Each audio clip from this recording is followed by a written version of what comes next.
Hello and welcome to week 3. I am coming to you this week from Kansas City, Missouri. I am off on a business trip with our business team from the college where I work, and we are here in Enactus National Championships. We're really excited about how our team is doing, and we just competed this morning. And we'll go back about 4 o'clock or so and find out if we won in our division.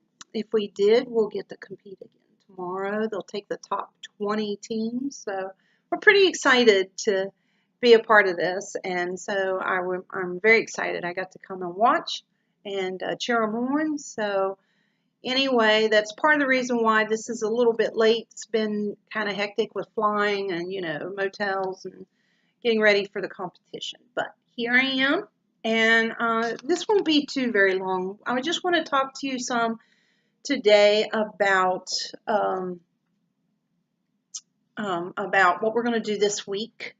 And before actually we get into that, I want to say great job on your SWOT analysis. I was very impressed. There were some that had to kind of rework some things, and that is totally fine. SWOT analysis are really hard to do, especially for an intro class. They're very, very challenging. So you guys did awesome, and those of you that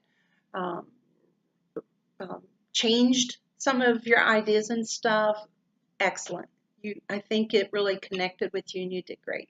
So I just want to commend everyone for doing such a great job, and I think you will see how that will carry on over into our project, and you'll be using it even more, and it's very valuable information. So be sure to keep that tool in your toolbox for any business work you do. So let's move on now. This week we're going to do a little deeper into the target audience and our segmentation. And as I mentioned in my video last week, that segmentation is where you've got the overall population and you're pulling out the people who are best fitted for your product and kind of your Mona Lisa customer. And I did mention the Prism link from last week. So this week you're actually going to use that as part of your discussion post. You'll go onto the Prism. The link is available in the discussion post directions, and select an area. It can be your hometown, or if you want to check out somewhere different, that's cool. And just plug in the zip code, and it's going to give you different groups of information, like the top, the most common group, and it narrows it down for you. But for your discussion, take the top 2 that it's provided for you and tell us about it. Tell us the attributes of that area. And you're going to see as we go through these discussion posts that different areas offer different characteristics. Here I am in Kansas City, and the demographics and the psychographics and all that is a lot different than what it is over in West Virginia, where I'm originally from. And that's different than New York City or Tampa, Florida, or San Diego. It's just different, and this is a really great tool to understand if you're going to open a business in a particular area or sell a product in a particular area, what you're dealing with. And a little bit about that is it may tell you, for example, it might tell you that the most popular characteristic group of individuals, they might drive a BMW, for example. Now, what this is telling you, though, is it doesn't mean that everybody in that group drives a BMW. It means that that group, it would typically drive that type of car, that type of vehicle, right?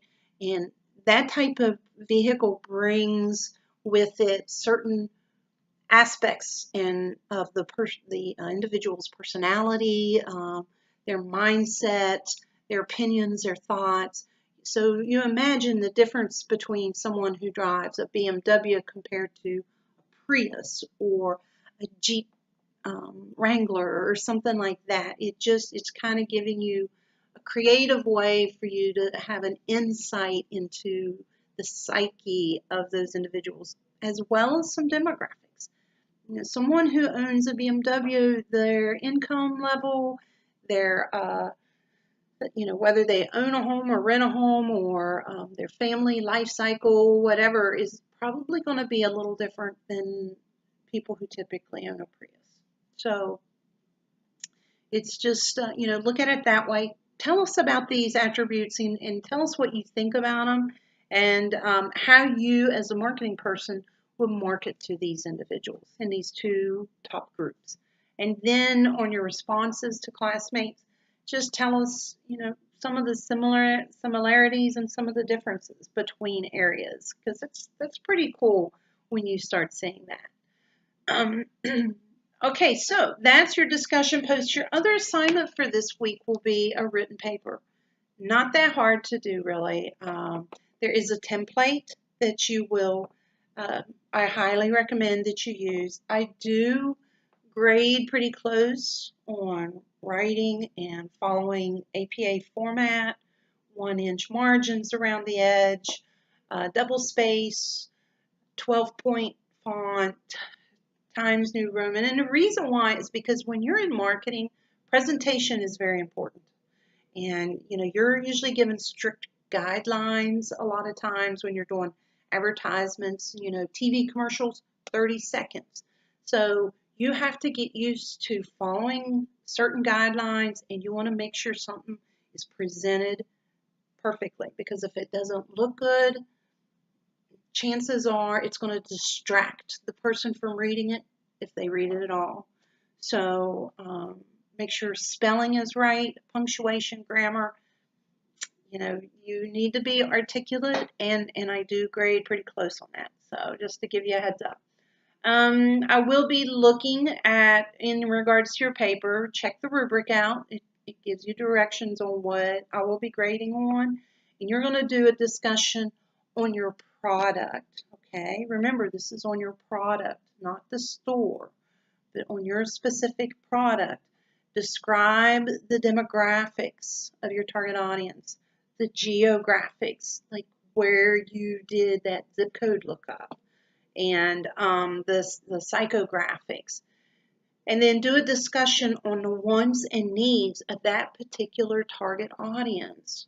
Okay, they're going to be, their wants and needs are going to be different. For example, in our class, we've got some people that's doing kitten food only. We've got some people doing guinea pig food, goat food, hydration product, okay? And then different types of pet food. So the target audience for the guinea pig owners are going to be entirely different than the target audience for someone who's developing a dog food for a large breed, like a St. Bernard or something. So these are some things you've got to keep in mind. Their wants and needs are different.